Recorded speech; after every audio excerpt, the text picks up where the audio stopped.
तो वही एक चिट्ठी है एक साथी की। वो बोल रहे हैं मेरे पास सिर्फ़ 10-15 दिन का टाइम है। प्रॉब्लम ये है कि मेरी शादी पक्की हो चुकी है, बस फाइनल यस करना है। कुछ रस्में निभाकर वो अगले 10 दिन बाद है, विंटर में शादी है। लेकिन मुझे अंदर ही अंदर एक बात परेशान कर रही है कि मैं यहाँ क्यों आया? मेरा जन्म क्यों हुआ? मैं पहले कहाँ था? मैं कहाँ जाऊँगा?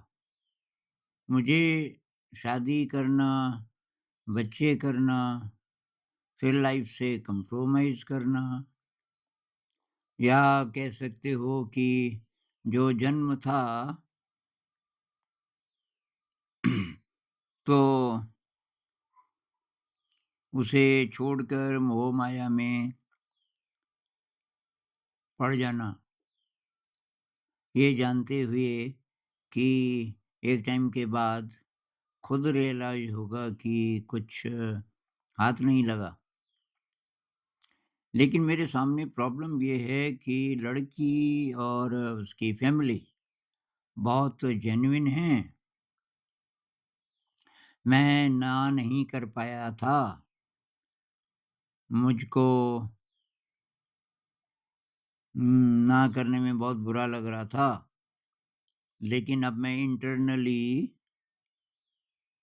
बढ़िया फ़ील नहीं कर रहा हूँ।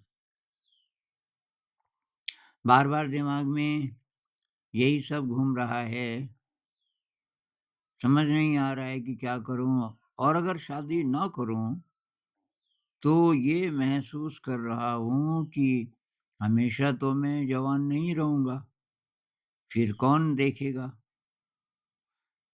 माँ है नहीं, पापा कब तक साथ रहेंगे? कह नहीं सकते। शादी ना करने से उन्हें भी बुरा लगेगा और कोई है नहीं मेरा। जो है वो आज नहीं कल को अलग हो जाएगा। मैंने बहुत लोगों से सलाह ली, लेकिन कोई सैटिस्फाइंग आंसर नहीं मिला, तो मैं क्या करूँ?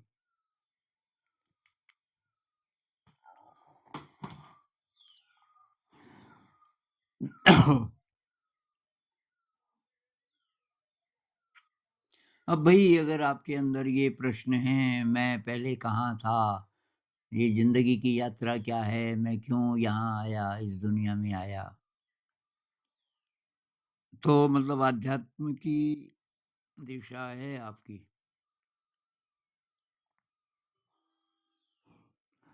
अब जो सोच के आप शादी कर रहे हो ना, तो ये तो आप कुछ मान के चल रहे हो। आप बोल रहे हो ना कि माँ नहीं है और पापा भी कब साथ छोड़ दें, उनकी भी उम्र हो गई होगी और कोई नहीं है, तो शादी करके कोई मेरा साथी बनेगा, ये उम्मीद तो छोड़ दो कि मैं अकेला हो जाऊँगा, तो तब एक ही सहारा है, शादी करके पत्नी मेरा साथ देगी, हम प्यार से रहेंगे। ऐसी सबकी उम्मीद होती है। ये तेरा घर, ये मेरा घर।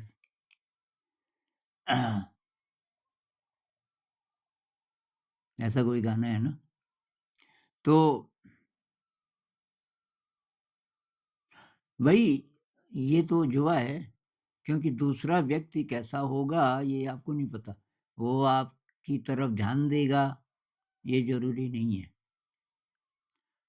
क्योंकि शादी से पहले अलग बात है। शादी से पहले एक तो आशा है बहुत बड़ी, काम वासना भी होती है। अब जो आकर्षण है, अ, वो आकर्षण इतना ज़्यादा है कि उसके पीछे और क्या-क्या चीज़ें छुप गई वो पता नहीं चलता। अब ये आकर्षण शादी के तुरंत बाद खत्म होना शुरू होता है, क्योंकि ज़्यादातर केसेस में तो ये वासना है ना जो हमें प्रेरित करती है अपोज़िट सेक्स की तरफ। वासना की जैसी पूर्ति होनी शुरू हुई, 2-4 दिन हो गए, अब जो दूसरा व्यवहार है, जो हमने छुपाया रहता है पहले, भई हम अब ऊपर-ऊपर की मुलाकात हो रही है ना, जब पहले जैसे लड़का-लड़की को देखता है कि जी इनको बातचीत करने दो अकेले में, तो जो भी बोलेंगे, वो तो अपना बेस्ट बेस्ट कोशिश करेंगे ना। शादी के बाद सारी चीज़ें पता चलती हैं। पता चला कोई कॉमन इंटरेस्ट नहीं है। आपको जो म्यूज़िक पसंद है, वो उसको नहीं है। आपको जो खाना पसंद है, वो उसको नहीं है। आपको खाना बनाना अच्छा नहीं लगता, तो आप चाहते हो वो बनाए, लेकिन उसको भी नहीं लगता। वो कहती है तुम बनाओ, मैं ही क्यों बनाऊँ? कब तक ये दादागिरी चलेगी पुरुषों की? मेल डोमिनेटेड सोसाइटी, अब नहीं चलेगा ये। तो कॉमन अगर कुछ नहीं है स्ट्रॉन्ग, तो फिर गड़बड़ होनी शुरू होती है। इसलिए जो फ्रेंडशिप है ना, वो ज़्यादा वैल्यूएबल है। फ्रेंडशिप है तो टिक सकता है संबंध। दूसरी बात, संबंध ठीक चला भी तो क्या आपकी यात्रा आगे बढ़ेगी? आप तो ये जानना चाहते हो ना मैं क्यों आया इस जगत में? आपकी साधना आगे बढ़ेगी? अब वो साधना करने देगी तब ना। पता चला कि जितनी साधना अभी आपकी है भी, पता नहीं आप ध्यान करते हैं कि नहीं करते? मेरे ख्याल से करते होंगे, तभी ऐसे सवाल आप पूछ रहे हो। तो शादी के बाद हो सकता है कि आप ही की भी इंटेंसिटी कम हो जाए, कौन जाने? कुछ भी हो सकता है। तो ये भी हो सकता है आपका अकेलापन भरने की बजाय वो एक और प्रॉब्लम बन गई आपके लिए। अब मैं वही पुरुष के दृष्टिकोण से बोल रहा हूँ क्योंकि पूछने वाले भाई साहब पुरुष हैं। लेकिन ये दोनों तरफ से है। किसी स्त्री ने पूछा होता तो तब भी मैं यही बोलता, तब वो स्त्री के एंगल से होता। तो कुछ नहीं कह सकते भई। अब पत्नी पहले ही मर गई तब भी तो अकेले अभी आप 40-45 साल के हो, कुछ हुआ, भई कभी भी डेथ आ सकती है। पत्नी को कोई बीमारी हो गई, असाध्य बीमारी। अब आप उसकी सेवा कर रहे हो, कर रहे हो, कर रहे हो 3-4 साल तक, बीमार रही, रही, उसके बाद मर गई। आप फिर अकेले हो। अकेलेपन के कारण तो भई शादी मत करो। और अकेलापन जो आदमी महसूस करता है, वो अध्यात्म में भी आगे ज़्यादा नहीं बढ़ सकता। अध्यात्म के लिए तो हम अकेले होना चाहते हैं, क्योंकि आपको पता चल गया कि जो असली चीज़ है, वो मेरे अंदर है। अब एक चीज़ है, एक कंडीशन है, जिसमें शादी फ्रूटफुल हो सकती है। अगर आपकी अध्यात्म की यात्रा है, तो मैं वही उन्हीं लोगों के लिए बोल रहा हूँ जिनकी ये यात्रा है, जो कैटरपिलर से बटरफ्लाई बनना चाहते हैं, जो सचमुच इंसान बनना चाहते हैं, जो केवल सर्वाइव करना चाहते हैं, अच्छी नौकरी हो, खूब पैसा हो, सुख साधन हो, काम वासना पूरी करेंगे दोनों मिल कर के, ठाट-बाट करेंगे, तो तब आपकी तो मनुष्य की यात्रा है नहीं। कुदरत ने आपको सब कुछ दिया था, मनुष्य बनाया था, सारा पोटेंशियल, लेकिन आप वापस चिंपैंजी की तरह रह रहे हो, तब क्या करना है? केवल सर्वाइव। जानवर केवल सर्वाइवल वाले स्किल्स उनके अंदर होते हैं, उससे आगे वो सोचते ही नहीं। तो आप भी अगर यही सोच रहे हो, जॉब, पैसा वगैरह-वगैरह, ये सब तो जानवर की ज़रूरत है, ये शरीर और फिर ये साइकोलॉजिकल ज़रूरतें कि थोड़ा रिस्पेक्ट हो, लोग बोलें बड़ा आदमी, ये और भी ज़्यादा झंझट। इसके चक्कर में आप पड़ गए और आपकी यात्रा गड़बड़ा जाएगी। तो मैं उनके लिए बोल रहा हूँ, जिनकी यात्रा है, जिनके अंदर ये सवाल पैदा होते हैं, जो कि आपके अंदर आपने जो चिट्ठी में लिखा है, मेरा जन्म क्यों हुआ, मैं कहाँ से आया? ये डीप क्वेश्चन्स जिसके अंदर पैदा होते हैं उसकी यात्रा है। तो तब एक कंडीशन है, वो ये है कि आप दोनों ही प्रकाश के यात्री हैं। तो लड़की से पहले बात कर लो, 10 ही दिन बचे हैं, कोई बात नहीं। उसको फ़ोन करो, उसके साथ डिस्कस करो कि भई मेरे जीवन का लक्ष्य ये है। इसका मतलब ये नहीं कि हम साथ नहीं रहेंगे, हम प्यार नहीं करेंगे या शारीरिक प्रेम नहीं करेंगे, ऐसा भी नहीं। लेकिन हर चीज़ का रंग आध्यात्मिक होगा। हमारे संबंध का हमारे साथ रहने का मतलब ये होगा कि हम साधना में एक-दूसरे की हेल्प कर रहे हैं। ये उससे डिस्कस कर लो और तब आप साथ मिल कर के वासना के पार जा सकते हो। यही शिवलिंग का मतलब था। अब वो लोग नाराज़ हो जाते हैं कि ये शिवलिंग का ये मतलब थोड़ी है। वो तो ये प्रकृति और पुरुष भई वो भी है। ये जो ब्रह्मांड की शक्तियाँ हैं, उसका भी वो सिंबल है। लेकिन एक्चुअली उसका एक मीनिंग ये भी है कि काम वासना से फ्री कैसे आप हो जाओ, ये याद दिलाने के लिए था शिवलिंग। काम वासना से आप फ्री हो सकते हो, इसको आप अ, साधना बना सकते हो, मतलब साधना के लिए इसका उपयोग कर सकते हो। कैसे? ये विज्ञान भैरव तंत्र में शिव जी ने बोला है। विज्ञान भैरव तंत्र में 5-6 सूत्र इसी के बारे में हैं।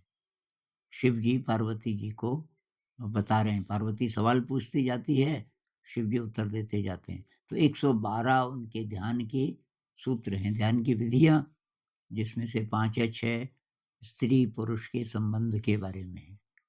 भई अब स्त्री-पुरुष साथ हैं, तो शुरुआत में अब हम देवता तो हैं नहीं ना, काम वासना तो होगी ही होगी। तो काम वासना है, किसी की कम होगी, किसी की बहुत कम भी होती है। तो वो तो सीधे साधना में जा सकता है। लेकिन ये मान के चलो कि है।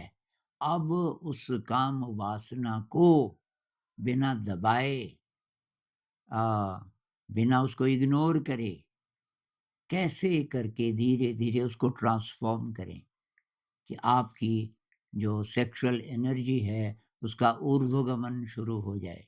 इसको मेडिकल साइंस नहीं जानती भई, इंटरनेट पे टाइप करोगे आपको कुछ मिलने वाला नहीं है।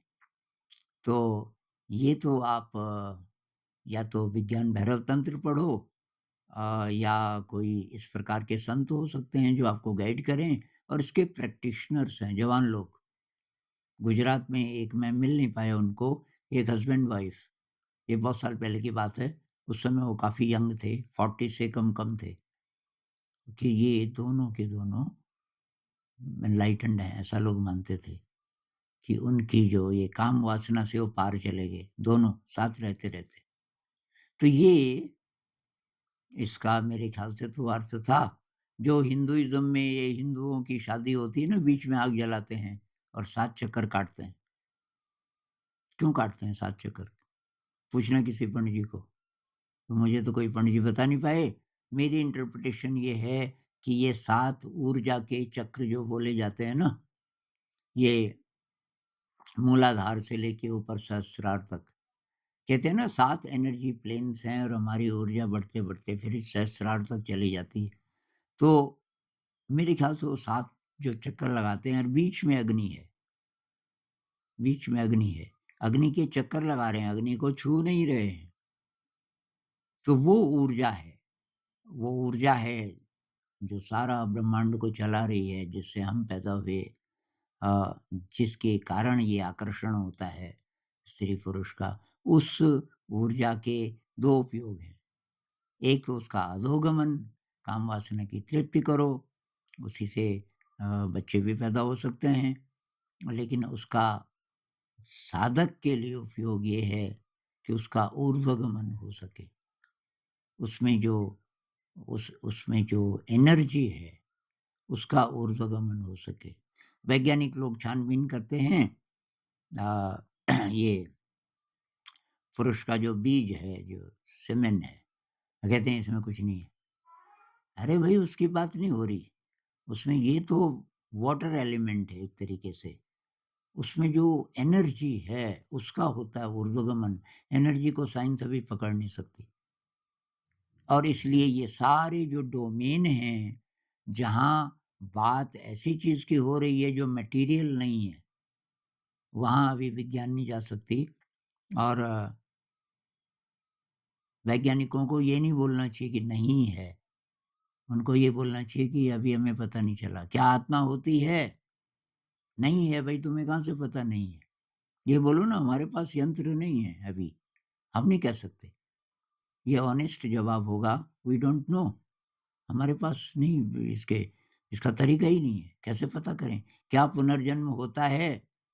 अब आप देखोगे इंटरनेट में, there is no evidence, there is no scientific evidence. अरे भाई, कौन पूछता है तुम्हारी ऐसी साइंस को इस डोमेन में? साइंस मटेरियल वर्ल्ड में तो बहुत चमत्कार उसने कर दिया। वहाँ हम उसको पूछेंगे। ये नॉन मटेरियल रिल्म जहाँ से शुरू होता है, जब हम बात करते हैं आत्मा की, परमात्मा की, एनडीई की, नियर डेथ एक्सपीरियंस की, पुनर्जन्म की, टेलीपैथी की, ये सारी चीज़ें। इसमें अभी विज्ञान के पास तरीके नहीं हैं पता करने के। तो सेकेंडरी जो इन्फॉर्मेशन है, उस पर बेस्ड रिसर्च तो हो रही है, साइंटिफिक रिसर्च, लेकिन उसको मेनस्ट्रीम साइंस वाले मानते नहीं हैं। जैसे एनडी, नियर डेथ एक्सपीरियंस पे 40 साल से वैज्ञानिक लोग रिसर्च कर रहे हैं और इस नतीजे पर पहुँचे हैं कि एनडी रियल चीज़ है। इन लोगों को जो मर जाते हैं कुछ देर के लिए, 5-7 मिनट के लिए फिर ज़िंदा हो जाते हैं, उसी को एनडी बोलते हैं। तो उनको जो अनुभव होते हैं, वो रियल है। कोई रियल चीज़ हमारे शरीर में से बाहर निकलती है मृत्यु के समय और वो सुपर इंटेलिजेंट होती है। उसके पास हमारी जितनी मेमोरी है, जितने इस बॉडी माइंड की शक्तियाँ हैं, वो सब तो होता ही है। लेकिन उससे हज़ारों गुना ज़्यादा उसके पास इन्फॉर्मेशन, कोई भी इन्फॉर्मेशन एक्सेस कर सकती है। वो बॉडी, एनर्जी बॉडी कह लो, वो रियल है। लेकिन अब जो मेन स्ट्रीम साइंस है, वो कहती है क्या एविडेंस है? उसी तरह पुनर्जन्म का है।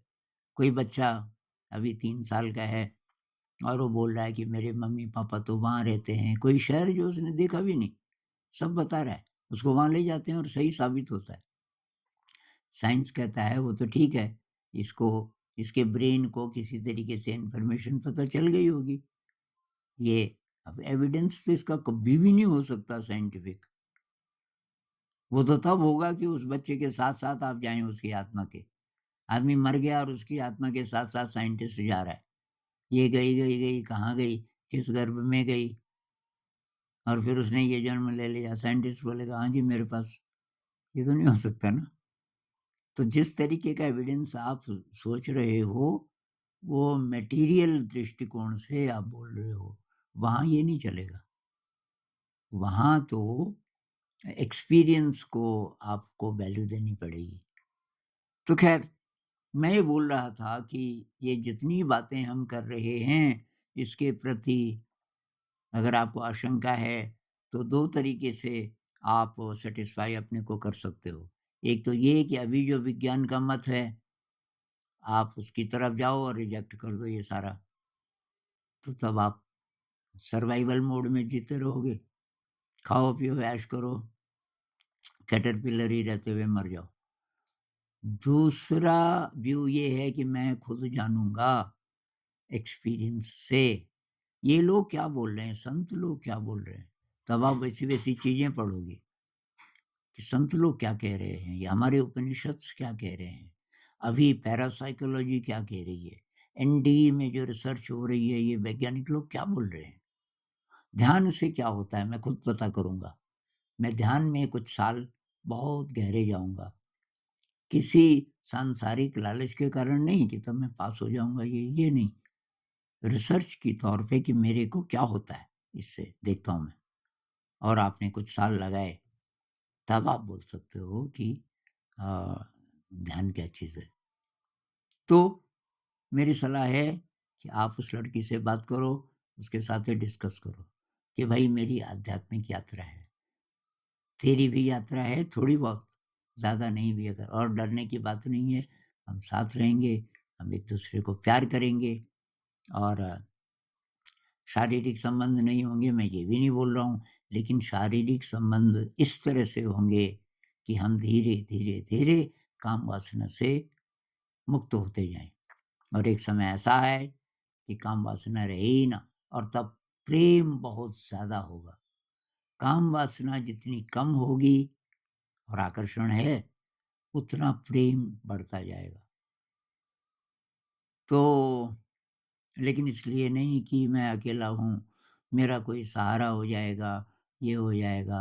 इसमें मैंने एक और वीडियो बनाया हुआ है अ, शादी नहीं करूँगा तो बुढ़ापे का सहारा बुढ़ापे में कौन सहारा देगा? बहुत चला वो वीडियो, वो भी देख लेना आप। अ, और इस पे भई काम कीजिए, दुविधा में मत रहिए, कर लो शादी।